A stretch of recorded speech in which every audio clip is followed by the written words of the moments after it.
Coming up, the Hurricanes and Bruins are now one win away from advancing in the playoffs. This is Locked On Game to Game, NHL. Every game, every team, every angle. Locked On Game to Game, your team every day. Welcome in. You're listening to Locked On Game to Game NHL. Local experts join us to go over the playoff matchups from last night in the NHL. I'm your host, Kainani Stevens. Thank you for making Locked On your first listen every single weekday. The Hurricanes stole one on the road to go up 3-1 on the Islanders last night with their backs against the wall. Locked On Islanders goes over the tall task ahead after the loss. The Islanders fall to the Hurricanes 5-2 and have their backs against the wall. Gil Martin of Locked On Islanders here. Disappointing performance by the New York Islanders. You know, you could talk all you want about the officiating, and there were some very questionable calls in the first period. But after the first period, the Islanders just took their foot off the gas. And credit has to go to the Carolina Hurricanes, who really did a very good job of shutting down the Islanders. And the Islanders stopped hitting. I think that taking all those penalties really made them hesitate before being as physical as they wanted to be, and they were actually out hit in this game. And when they're not hitting and not forechecking aggressively, they don't have the skills to produce consistent offense, and it ended up costing them in this game. Series now 3-1. For more daily analysis of your New York Islanders, check out the Locked On Islanders podcast wherever you get podcasts.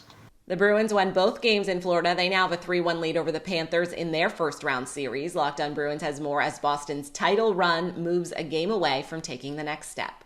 No Bergeron, no Krejci, no problem for the Boston Bruins, who won Game 4 of their series against the Florida Panthers, taking a 3-1 series lead without their two top centers in the lineup. This is Ian McLaren, host of Locked On Boston Bruins, and for the second game in a row, the Bruins took care of the Panthers without those two key veteran players in the lineup. Two guys stepped up huge today, Jake DeBrusk scoring a pair of goals, and Taylor Hall scoring a pair of his own, and adding 2 assists for a 4-point total. Guys up and down the lineup continue to contribute here, as the Bruins took a 3-1 series lead over the Panthers. Linus Ullmark was also huge in this one, and on top of making a plethora of saves, he dropped the gloves, trying to goad Matthew Tkachuk into a fight after being fed up with his antics. Game 4 goes Wednesday, back in Boston. 2 power play goals from Tyler Seguin helped the Dallas Stars take the home ice advantage back from the Wild by winning in Minnesota last night. Locked On Wild and Stars have more on how this series got tied. At the end of the day, you can't leave 8 odd man rush or breakaway opportunities on the table as Dallas ties up the series.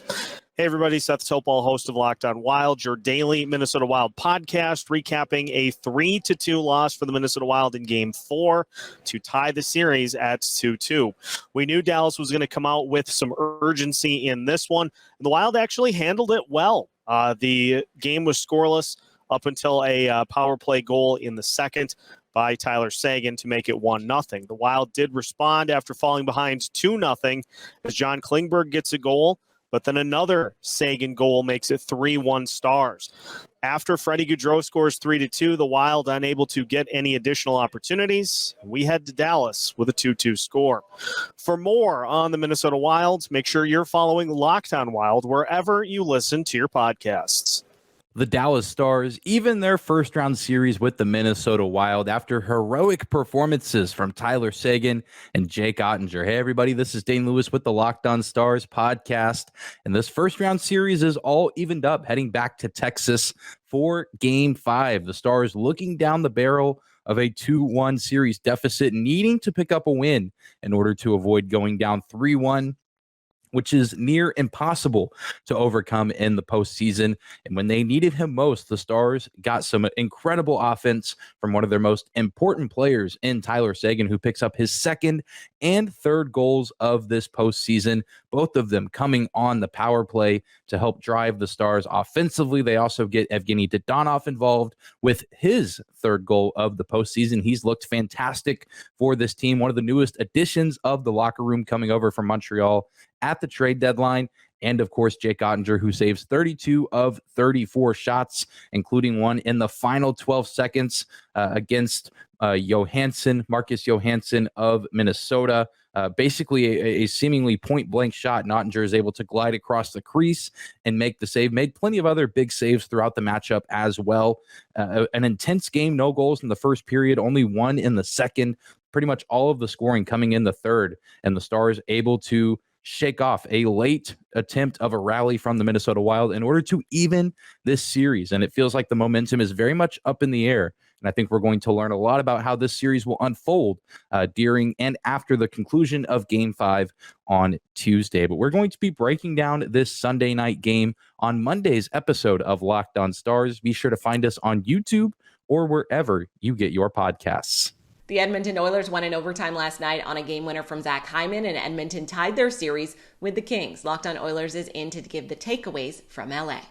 It was the Hollywood ending Edmonton Oilers fans were looking for as the Oilers tie the series in one of the best games of the NHL playoffs this year. Hi, my name is Brett Holden from Locked On Oilers, and it was far from the start the Edmonton Oilers were looking for after going down 3-0 in the first period. Stuart Skinner getting the pull after only stopping 8 of 11 fired his way, and none other than Jack Campbell came in and ride the ship for the Edmonton Oilers as he leads the Oilers to a massive 5-4 victory in overtime. A boosh bomb from the point by Evan Bouchard got the scoring started for the Oilers in the second period, and none other than a duo of goals from Leon Draisaitl tying the game in the second period. But it wasn't without a little bit of animosity in the third as the Kings took a 4-3 lead, but with 3 minutes and 2 seconds left in the third, it was Evander Kane tying the game and Zach Hyman becoming the game-winning goal, the hero in overtime as the Oilers tie the series at 2, heading back to Edmonton for Game 5 on Tuesday. The question is it Jack Campbell or Stuart Skinner starting in goal for the Oilers in Game 5? That's a wrap for this edition of Locked On Game to Game NHL. Thank you for making Locked On your first listen every single weekday. Make sure you subscribe to Locked On NHL and your favorite team's Locked On podcast on YouTube and wherever else to get your podcasts from. I'm Kainani Stevens. This has been Locked On Game to Game.